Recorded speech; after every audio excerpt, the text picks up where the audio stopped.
What is up, Transformers Nation? Transformers and stuff here.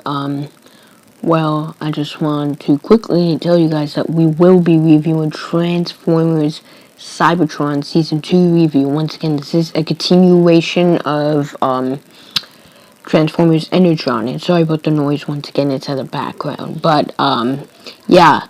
So, pretty much, we will start this up with the pros, the cons, and the I don't know. The I don't know being for stuff that just I haven't decided yet. I honestly, don't know. And the cons being for stuff that are really the bad stuff, and the pros being the good stuff. But, those of you who may be new or something, who don't maybe know, is I go off in this order: the pros, the cons, and the I don't know. That's just the order I decide to go in. So once again, this is Transformers Cybertron Season 2, and I figured we should start this whole entire thing off with the pros. So let's get down to that, shall we? I think we shall. And the first thing for the pros is, transition between Autobots and Decepticons. It's kind of like the G1 transition, just little Cybertron twists into it, if you will. And I've been rather quite frankly enjoying it because, we really take this stuff for granted. I mean, really. I've been watching, if you watch Transformers Prime, you have none of this.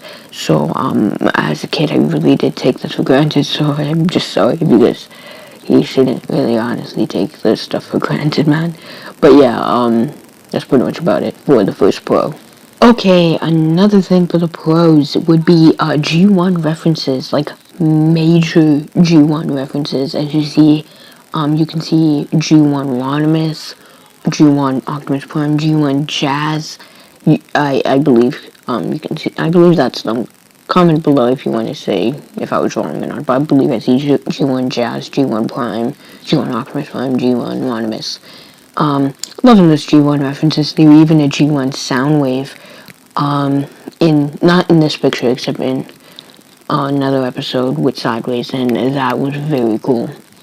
So yeah, I'm loving the G1 references, because we never had any G1 references in Season 1, unless it passed me. So please, I'm not perfect, so but please, yeah.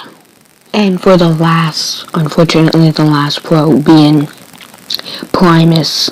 Before we only just heard about him, now actually getting to see him. Can't tell you how I do spoilers, except getting to see him and him actually interacting with the Transformers is very cool, and I really do dig that idea. But yeah, that's pretty much about it. Now here we are moving on to the cons, being the bad stuff inside the series. So let's stop wasting time and let's get down to it, shall we? I think we shall. Okay, there was one episode with Kobe where he was stuck inside a ship and he had to keep, let's just say, using that tool. The reason why this is a con is because it's not realistic. Where would he find that tool? Let's just see right there.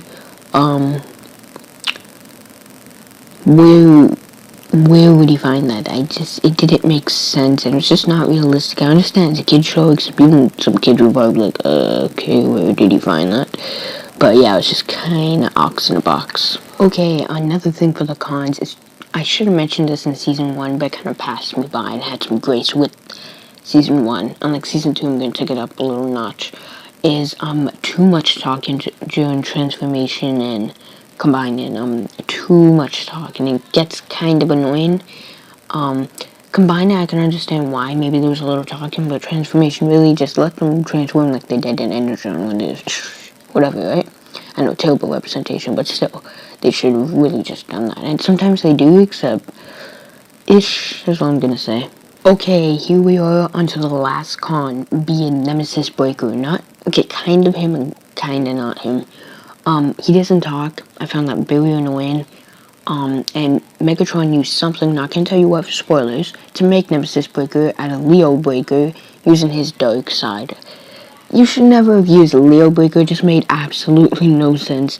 You really, honestly, should have used Optimus Prime, so it would affect the leader, therefore you affect the whole entire Autobot stuff, and it just made more sense to make a Nemesis Prime, if you ask me, personally. That's just what I think, so that's why it comes under the cons, but that's still up to you.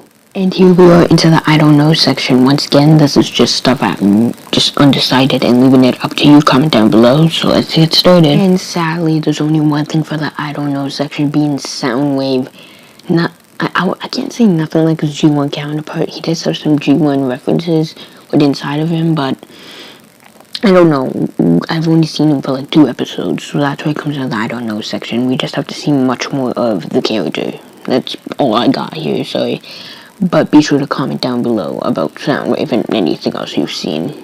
Please and thank you. Okay, once again, I hope you have enjoyed the Season 2 review of Transformers Cybertron. Once again, I just made up Season 2, being from episode 27, I believe, to episode 40. And then it's going to be from episode 40 to the end of the... Season 3 is going to be episode... Oh, I hate when people talk, man. Goosh. Can't concentrate. Oh, sorry. But yeah, gonna be from episode 40 to the end of the show, pretty much. That's season 3. And then be sure to be on the lookout for the overall review. Once again, if you're like, yeah, I enjoyed the season 2 review, but I don't want to look at all of them, just wait for my overall review and you get the overall stuff. But once again, be sure to rate, comment, subscribe, share this video if you haven't already, like this video if you're a Transformer of any faction, and most importantly, it's all toys are fun. Once again, thank you for watching, and all toys are fun.